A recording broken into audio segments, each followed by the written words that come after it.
Okay, so we hear about AI all the time, right? But what's it actually going to feel like in our day-to-day lives? I'm not talking about some far-off sci-fi future. We're going to look at a huge shift that's predicted to happen by 2026. But first, let me ask you something. What if your tech, all your devices, didn't just respond to you, but actually anticipated you? Like, what if it knew what you needed before you even did? Now, to really get where we're headed, we've got to start with where we are right now. Because believe it or not, you're already using some pretty sophisticated AI every single day, probably without even thinking about it.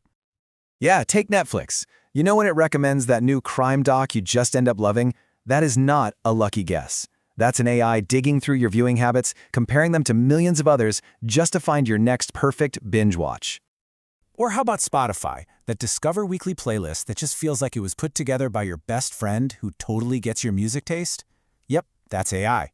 It's curating a soundtrack for your life based on every single song you've ever played, skipped, or added to a playlist. And you know, every time you pull up Google Maps to get around a traffic jam, you're using an AI that's crunching real-time data from thousands of other drivers on the road, all just to find you the absolute fastest way to get where you're going. So what's the one thing all of these have in common? They're all what we call reactive AI. It's super powerful for sure, but it has one big limitation. It has to wait for you. You have to open the app, you have to press play, you have to ask for directions. It only acts after you've made the first move. You know, here's a great way to picture it. Today's AI is like a brilliant librarian. They have access to all the knowledge in the world, but you still have to walk up to the desk and ask for a specific book before they can help you out. Okay, but here's the thing. That entire model, it's about to be completely flipped on its head. We are right on the edge of what you could call a proactive revolution, and it's going to fundamentally change how we interact with our tech. And this is the key difference, right here. We are moving away from an AI that just responds to your commands to one that actually anticipates your needs. It's not about you telling it what to do anymore, it's about it already knowing.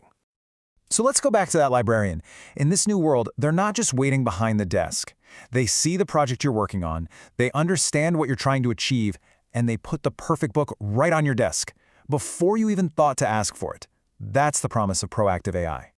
Okay, so this all sounds kind of abstract, right? What does this actually look like in real life? Let's walk through a totally normal day, say a Tuesday, just a couple of years from now, and see how this proactive AI might actually shape our routine. All right, so you wake up. Instead of a full inbox, your AI has already drafted replies to most of your overnight emails, and it's captured your voice perfectly. Then, on your commute, your car doesn't just react to the traffic jam up ahead, it reroutes you to avoid a snarl-up it predicts is going to form in the next 15 minutes.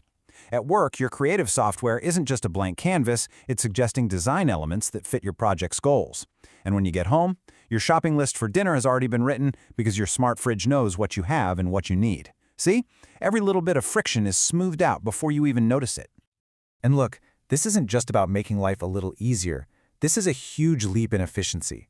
Right now, maybe about 15% of our small daily tasks are automated.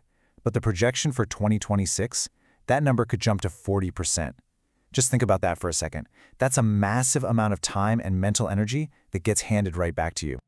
So this super convenient future, it sounds pretty amazing, right? But like with any powerful new tech, we have to look at the whole picture. There are these incredible opportunities for sure, but there are also some brand new challenges that come along for the ride. Okay, so on the one hand, you get this amazing hyper-personalization and you save a ton of time. But here's the trade-off. For an AI to know you that well, to anticipate your every move, it needs a ton of your personal data. We're talking your calendar, your location, your messages, maybe even your health stats, and that brings up some huge privacy questions. Then there's this other thing. When an algorithm is only ever showing you what it thinks you'll like, you can get stuck in what's called a filter bubble. It's where your own opinions just get reflected back at you, and you miss out on stumbling across new ideas or different points of view by accident. You know, a life that's perfectly efficient might not have much room for those happy accidents. And that really brings us to the central question we're all going to have to figure out. Where do we draw that line? How do we build these systems so they serve us without quietly shaping our choices in ways we never even agreed to?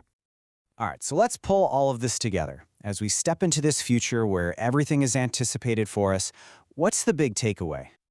So, to recap, the number one thing to remember is the big shift from reactive to proactive AI. By 2026, this is going to be woven into our daily lives, anticipating what we need and making things incredibly efficient. But this future also comes with some really important challenges, especially around our privacy and, well, our spontaneity.